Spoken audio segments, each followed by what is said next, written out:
Hi sisters, today's message is going to be about taking every thought captive and making it obedient to Christ.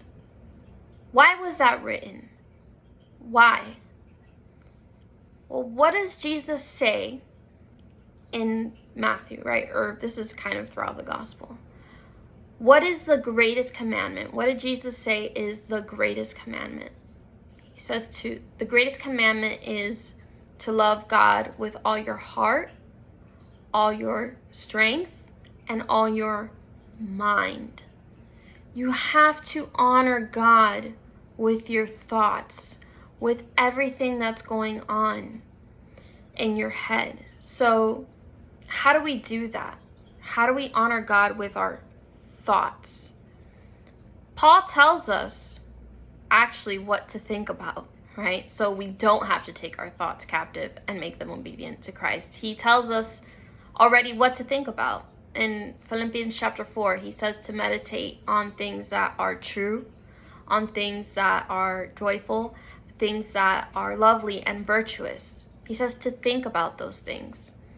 And when you get stuck in life, or when you're in a trial or whatever, and you can't seem to think about those things, that's when you need to take those thoughts captive and make them obedient to Christ. How do we do that, right? Let's say I'm thinking about something, I'm struggling with something. How do I can't do it on my own, right? I can't. I'm going to be trying to do like a lot of mental gymnastics to make my thoughts obedient to what Christ wants me to do.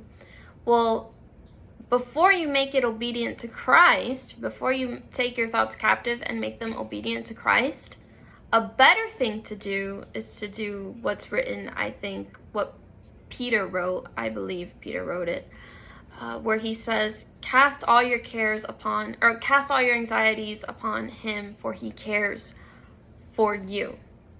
So when you're struggling to honor God with your thoughts, give God those thoughts. Tell him about them. Tell him how you're struggling with them. And his helper, who will teach you all things, right? That's in John 14, will help you make those thoughts become obedient to Christ by fixing your focus on the things that Paul wrote about, which is to think about things that are joyful, things that are lovely and virtuous.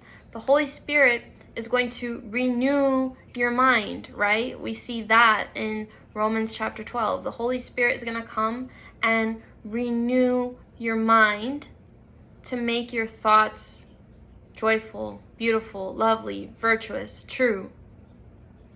But first, we have to understand that we have to honor God with our thoughts. We have to take the thoughts that don't honor God and make them obedient to Christ.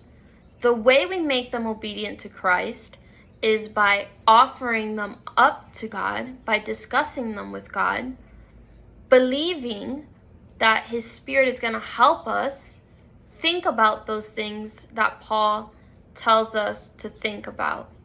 And then our minds will be renewed. That's today's message, and that's my prayer for you, that you would be mindful of what you're thinking about, that your thoughts would honor God, and when they're not, totally okay, it's human. When they're not, that you would have the faith to discuss it with God and believe that he is going to help you turn those thoughts into the virtuous things that Paul tells us to think about. I'll see you next time.